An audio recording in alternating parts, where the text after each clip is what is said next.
that and Fury did that. With the champ, when he said that, he's training for Usyk, then his coach came out and said, I'm not training him. Pull him out, like, you make it clear what you're addressing. I'll leave it to people's opinion, but if that was me. As much as that, you know, they are both losers. They're both coming off losing fights. It's the only obvious fight to make. So they've got to make it, and if they make that fight, then I'm sure they'll sell it out. Therefore, it's going to be very hard for him to accept. You guys won't understand it. If you've been a world champion, you believe you're the best man on the planet. You know, it's very hard to accept anything less. And so for Tyson, for that to really sink in, once he accepts that, he's really done. He ain't done. He's just stepped away from that as part of his negotiation. As far as I'm concerned. Anthony Joshua has finally shaken up the heavyweight division, blasting Tyson Fury for repeatedly dodging their long-awaited showdown. This isn't some throwaway headline or hollow social media jab. It's AJ taking a stand on the grandest stage, calling Fury's bluff in front of the entire boxing world. The way Joshua delivered his message cut deep. I've been signing contracts for years. It ain't in my hands, it's with a legal team. That's why you hire lawyers. If you know the history of boxing, make sure you get your legal terms right. That's why you got good management and good lawyers. So of course I'm going to sign a contract. That's just with some lawyers. Sharp like one of his devastating right hands. He didn't mince words or dance around the issue. He went straight at Fury, exposing what many fans have long suspected: the Gypsy King has been playing an elaborate game of hide-and-seek. The reaction was instant and electric. Fans felt the fire in Joshua's tone. Golden question. I would say sooner than later. It's in the pipeline. It's been bubbling for a long time. It has to happen. We're with you guys. We're talking about it. It's definitely intensity radiating from every word. For years, Fury seemed untouchable, the master of mind games and theatrics. But now cracks are showing. Joshua's hunger and determination roar louder than ever, his confidence forged in the fires of setbacks, hard-earned victories, and relentless self-belief. This isn't fleeting bravado, it's steel. AJ made it clear this fight isn't just possible. Need that Joshua fight. We have been trying to make that fight for years, right? Why do you need that fight? Because it's the fight that people want to see. It's inevitable. And the longer Fury dances around, moving goalposts and weaving excuses, the louder Joshua's message becomes: the clock is ticking, the game is ending, and the Gypsy King can't hide forever. Joshua's declaration... I think AJ's got a lot of power still. His punch resistance may be shot to pieces, but you know, Fury's not too far behind him, I don't think. They're both ready to go. So it's a question of who lands first. And Fury's always been quite smart, quite clever in terms of his boxing sort of prowess and ability. So you would expect Fury to make... Didn't just make waves.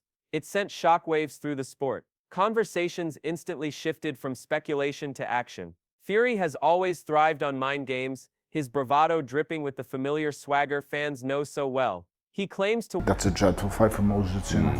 I just think to throw this kid into the wolves at this stage so early in his career, I just don't get what for. He's a young man, let him develop the same as every other fighter, let him learn his... Want the Joshua fight, yet his actions tell a very different story. While Fury spins tales of legacy and dangles promises, it's Joshua who is pressing for dates, chasing contracts, and demanding clarity. Fury stalls, AJ hunts. Even respected voices are beginning to side with Joshua. Former champion Duke McKenzie gave Fury the edge in a hypothetical matchup, but even in his analysis, cracks appeared. McKenzie acknowledged what everyone already knows: Joshua's power is no myth, it's real, raw, and fight-ending. One perfectly timed shot from AJ could change everything, and Fury knows it deep down. Then came Tony Bellew, never one to sugarcoat the truth. He cut through the noise with blunt honesty. AJ at his best is Fury's... Because Tyson Fury's a fighting man. So I know Dylan White is nightmares to everybody. You never know. Right now, people are thinking, yes, I know how to take that boy out. It's the same shot Anthony Joshua took him out with, and Pulev took him out, Povetkin took him out with. But I just think, fight-wise, I'd lean towards Anthony's worst nightmare. Bellew reminded fans that while Daniel Dubois briefly rattled Alexander Usyk, Joshua remains sharper, stronger, and far more dangerous than Fury wants to admit. His words carried weight because even AJ's critics can't deny his threat. Fury can't ignore that kind of respect, and Bellew's comments only intensified the buzz surrounding this potential mega fight. Johnny Nelson echoed a similar sentiment, emphasizing that Joshua's finishing ability is unmatched. Nelson pointed to the very punch that ended his own career as proof of AJ's fight-changing power. When experienced analysts leaned toward Joshua, It speaks volumes about his pedigree. Fury may dominate headlines with trash talk. Me than it is for any champion. He's a challenger, huh? Yeah, but he can't sell out. This is the first time he's headlining a show. I'm here, I'm the champion. I told you, I'm the landlord.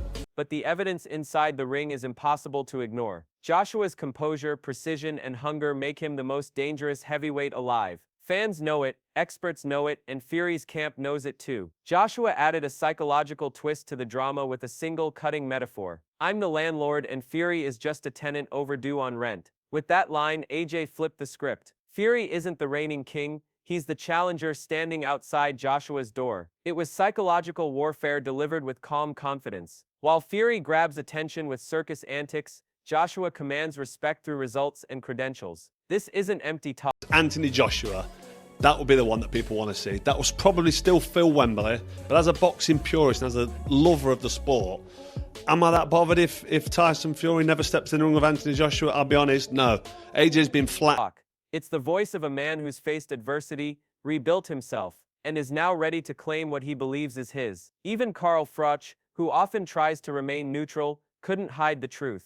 Though Froch threw in a typical jab about AJ getting flattened, his comments revealed the underlying reality: the boxing world needs Joshua versus Fury. Froch's skepticism only highlighted how massive this fight could be. Stadiums would sell out in minutes, pay-per-view numbers would skyrocket, and Wembley would erupt like never before. Every great champion has faced setbacks. What matters is how they respond. Joshua's losses have only sharpened his focus, while Fury juggles distractions. We've been speaking probably more lately than we have his whole career, to be honest with you, because this is a really important time for him in terms of what we do next. And I'll be honest, I don't think he'll mind me saying it. I think he's needed to just find himself a little bit after that Dubois defeat. It was quite a crushing defeat for him. And I think he just needed to make sure, he's got a lot of business. He's wanted to clear that, get on with other projects and get those things out of his mind before he returns. Obviously, he had the operation as well, he had the injury, and he's done that now. He's ready. He's ready to start going back into camp. And now, I will probably have a trip in the next couple of weeks to see him, and we'll look to lock in that date of January, February, and who it will be. So hopefully soon I'll be able to give you guys some actual news rather than saying update soon. And he's pumped to return. Actions and shifting narratives.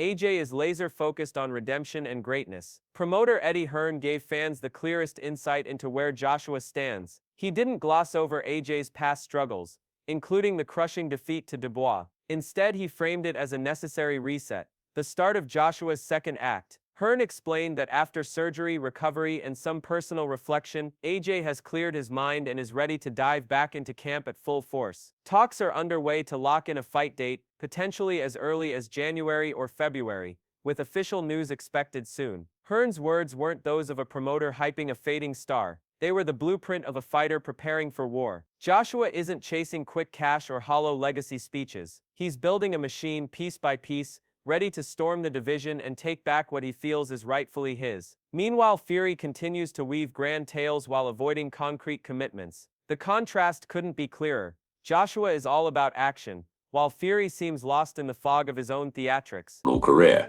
He's not just going to slip away into the sunset, I don't think. So I think if that fight, which I think is very much still there to be made this year, As AJ sharpens his tools and rallies his team, Fury's bravado feels more like a smokescreen than a strategy. This looming clash isn't about hype anymore. It's about reality closing in. Fans can feel the storm brewing. Analysts see the writing on the wall. And somewhere deep down, Tyson Fury knows it too. He won't be able to dance forever. Joshua's hunger, discipline, and devastating power are coming for him. The Gypsy King can run, he can hide, but eventually he'll have to face the landlord. And when he does, the entire heavyweight division will finally get its defining moment. The excitement surrounding Anthony Joshua's next move is building, not in wild hype, but with a measured, determined energy. It's the calm before the storm, the vibe of a promoter confident his fighter is ready for the biggest test of his career. Fans can feel it too. After years of delays and excuses,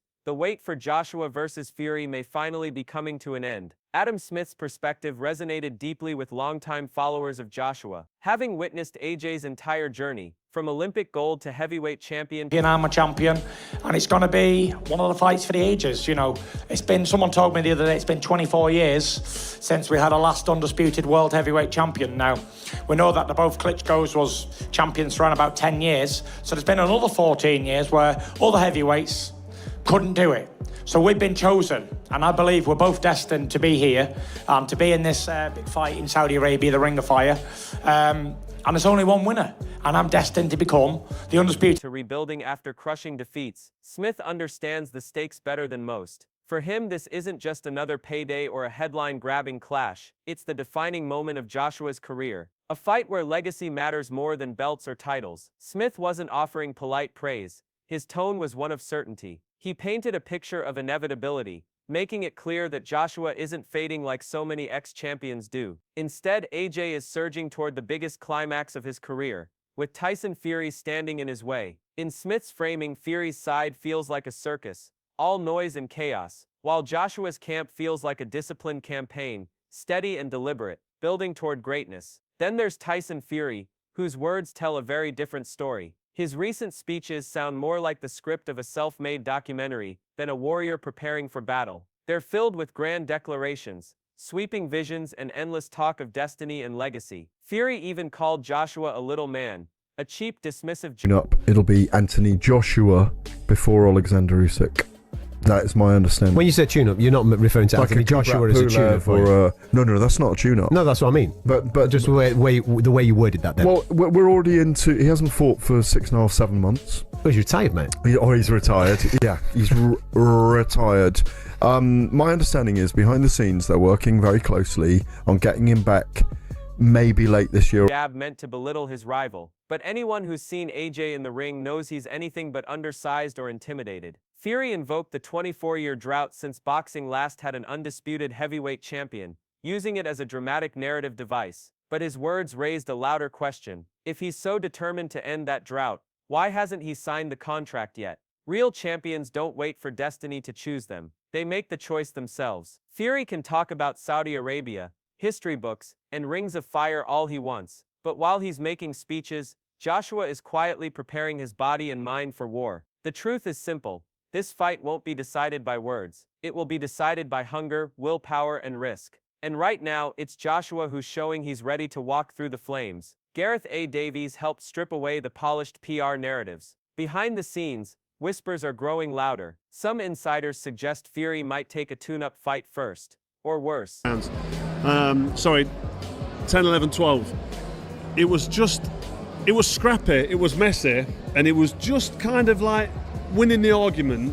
But when you watch it and score it, gloves are hitting you. It was just busy, wasn't it? It was busy. But did you feel it was slipping away from you at the end? Or did you feel you was doing enough? No, I felt like I'd done it. I felt like I was up before the bell had gone. 30 seconds, I only needed 30 seconds rest. I was up off. Consider retirement. That hint alone spoke volumes. Fighters ready for greatness don't flirt with retirement. Meanwhile, no one in the boxing world views Joshua as a tune-up. He's the defining fight of this era. Davies made the contrast clear. Joshua is preparing for the biggest war of his career, while Fury's approach feels uncertain, even evasive. With each day that Fury delays, public opinion swings further toward Joshua. That shift was reinforced by Spencer Brown, who revealed that talks with Turki Alulshik, one of the most powerful figures in global boxing, are already underway. These aren't casual conversations. They're the nuts and bolts of creating the kind of mega fight that defines generations. Brown even admitted that while Alexander Usyk is part of the discussion, the focus could easily flip to AJ next. That revelation makes one thing clear.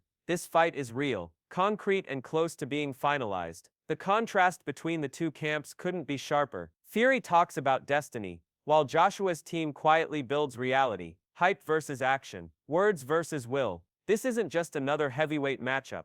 This is the fight that will define a generation. If Anthony Joshua wins, he won't just reclaim his throne. He'll cement himself as the man who faced every challenge, silenced every doubt, and proved he's the true face of heavyweight boxing. If Tyson Fury wins, he will solidify his place as one of boxing's greatest showmen, mentally unbreakable and untouchable in the ring. But to do that, he'll first need to step into the storm Joshua is bringing. And right now, Fury seems hesitant to do just that. The question is simple. Who wants it more? Joshua, the man of action, training in silence, but speaking with conviction, or Fury, the man of words,